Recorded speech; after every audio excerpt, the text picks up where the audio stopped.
शिवाय। ओम नमः शिवाय। ओम नमः शिवाय। शिव महापुराण चतुर्थ कोटि रुद्र संहिता 5वां अध्याय नंदिकेश्वर महात्म्य।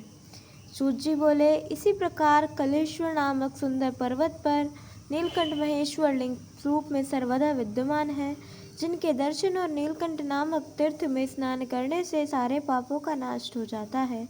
हे शिवव्रतो, इसी प्रकार रेवा के तट पर जितने शिवलिंग हैं उनकी तो संख्या ही नहीं है, और वे सभी सुख देने वाले हैं, और रेवा तो स्वयं ही शिव स्वरूपा है। इस प्रकार आर्तेश्वर, परमेश्वर, रामेश, कुमारेश्वर, पुंडरीकेश्वर, मंडकेश्वर और तीक्ष्णेश नामक शिवलिंग भी उसी रेवा के तट पर विद्यमान है, जिनके दर्शन मात्र से सब पापों का नाश हो जाता है। ऐसे ही नर्मदा के तट पर धुंधरेश्वर, शैलेश्वर, कुंभेश्वर, कुबेरेश्वर, सोमेश्वर नामक शिवलिंग है। उसका तो और ही महात्म्य है। रेवा के पश्चिम तट पर कर्णिकी नामक नगरी है, जहाँ किसी उत्तम वंश के श्रेष्ठ ब्राह्मणों ने अपनी स्त्री को अपने दोनों पुत्रों को सौंपकर काशी को गमन किया था, और काशी में ही वह ब्राह्मण मर गया। कुछ काल व्यतीत हो जाने पर उस ब्राह्मणी के भी मरने का समय आ गया, तो अनेक पुण्य पर भी उसके प्राण न निकले। इससे उसके दोनों पुत्रों को चिंता हुई, और उन्होंने अपनी माता से कहा कि हे माता, क्या और कुछ शेष रहा है जो कि तुमको इस समय अत्यंत कष्टदायक हो रहा है? माता ने कहा, पहले काशी में जाने की तेरी इच्छा थी, परंतु बिना गए ही मर रही हूँ। यदि तुम मेरी अस्थियों को बिना आलस्य के गंगा जी में प्रवाहित कर दो, निश्चय ही मेरा कल्याण होगा। माता ने शिवजी का स्मरण करते हुए अपना प्राण विसर्जन किया। पुनः उसका सब काम किया गया। पश्चात तीर्थ कामना से उसका बड़ा पुत्र सुआद माता की अस्थि को लेकर काशी गया, जहाँ जाकर संध्यादिक कर्मों को कर उसने अद्भुत कर्म वाले शिवजी की स्तुति की। तब वह काशी में जिस ब्राह्मण के घर ठहरा था, वहाँ रात में एक आश्चर्य हुआ, उसे आदर सहित सुनिए। इस प्रकार से शिव महापुराण चतुर्थ कोटि रुद्र संहिता का 5वां अध्याय समाप्त। 6वां अध्याय ब्राह्मणी की स्वर्ग गति वर्णन। सूत जी बोले, ब्राह्मण के आंगन में एक सुंदर गाय बंधी थी, और उसका बछड़ा भी था, परंतु सायंकाल के समय से दुही न जा सकी थी, क्योंकि ब्राह्मण घर में नहीं था। जब रात में वह घर आया तो गाय को दुही न देख खेदित हुआ। उसने शीघ्र ही अपनी स्त्री को बुलाया और बछड़ा छोड़ गाय को दूहने चला। जब बछड़े ने गौ को पहना दिया तो ब्राह्मण उसे खुंडे से बांधकर गाय के थन से दूध निकालने चला। बछड़े ने उछल कूद कर उसका पैर कुचल दिया, जिससे वह ब्राह्मण बड़ा पीड़ित हुआ। उसने क्रोध कर उस बछड़े को बहुत मारा, और ब्राह्मण ने गाय दूह ली, परंतु क्रोध से उसने बछड़े को नहीं छोड़ा। तब बछड़े को दूध पिलाने की प्रीति से गोरुदन करने लगी।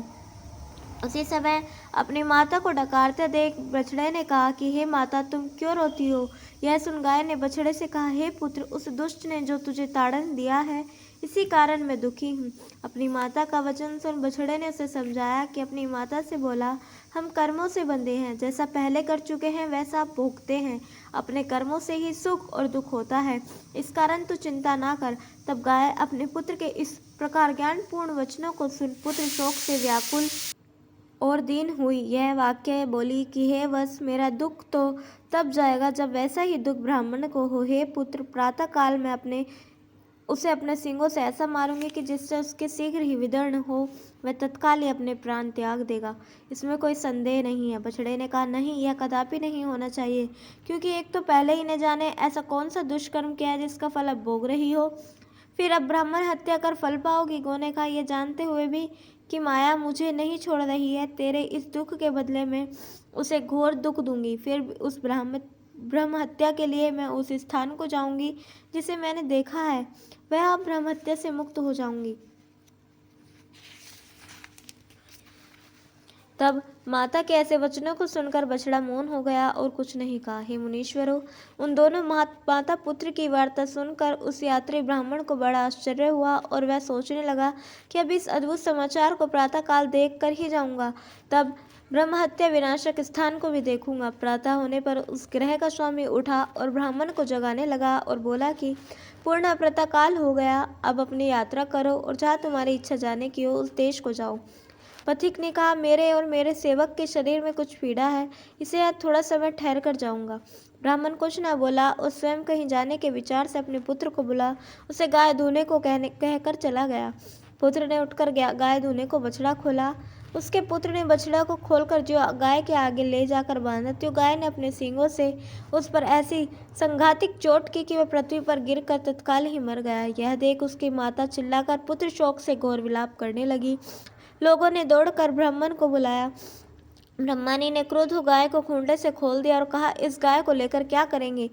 वह श्वेत गो खूंटे से छूटकर जो बाहर चली तो लोगों ने देखा कि उसका सारा शरीर काला हो गया। वह पूंछ उठाया अपने निर्दिष्ट स्थान को चली। वह यात्री ब्राह्मण भी अपने सेवक सहित उसके पीछे चला। चलते चलते वह गो नर्मदा के तट पर नंदिकेश्वर महादेव के स्थान में जा पहुंची। जहाँ जाते ही उसने जो नर्मदा में 3 गोते लगाए तो उसके सारे पाप छूट गए। ब्रह्म हत्या से निर्वृत्त हो वह फिर श्वेत शरीर धारण कर अपने स्वामी ब्राह्मण के घर चली। उधर यात्री ब्राह्मण के समक्ष एक सुंदर स्त्री आ खड़ी हुई। उसने कहा, क्या देखते हो, तुम भी नर्मदा में स्नान कर अपनी माता के कष्टों को दूर करो। आज वैशाख शुक्ल सप्तमी है। आज के दिन गंगा जी यहाँ विद्यमान रहती हैं। इनके जल में अपनी माता की अस्थियां बहाकर उसे मुक्त करो। ऐसा कहकर वह स्त्री अंतर्ध्यान हो गई। वह गंगा जी थी। ब्राह्मण के स्नान कर अपनी माता की अस्थियां बहाई। उसकी माता दिव्य शरीर धारण कर आकाश से और धन्य धन्य कहने लगी। फिर आशीर्वाद दे स्वर्ग को प्राप्त हुई। शिवजी के श्रेष्ठ प्रसाद से उसे श्रेष्ठ गति प्राप्त हुई। ब्राह्मण प्रसन्न हो अपने घर आया। इस प्रकार से शिव महापुराण चतुर्थ कोटि रुद्र संहिता का 6वां अध्याय समाप्त। बोलिए उमापति महादेव की जय। कल हम सुनेंगे 7वां अध्याय नंदिकेश शिवलिंग का महात्म्य वर्णन और 8वां अध्याय गोकर्ण में महापाल महात्म्य वर्णन। अब तक जुड़े रहें। हर हर महादेव।